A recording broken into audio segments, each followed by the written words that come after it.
It's just something that I've always been interested in. I've always liked creating things. There's a real sense of pride when you have something that you made yourself.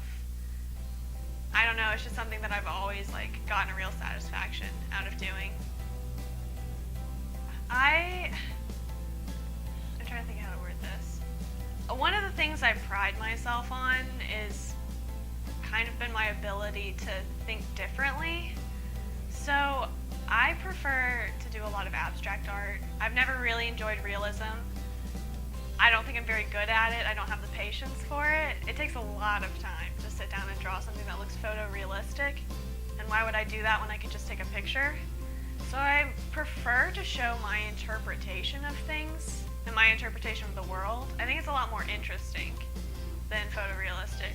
So a lot of times I'll use abstract shapes and colors to represent my emotions in a specific situation, or a situation that's going on in my life. Like a shape could represent a person.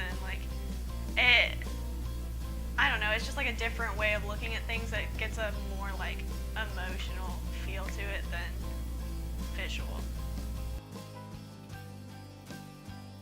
Inspiration comes from a lot of different places.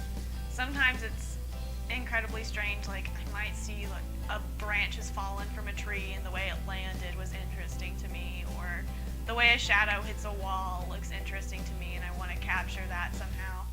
Or sometimes it's people. If you're trying to depict a person, it kind of comes from everywhere.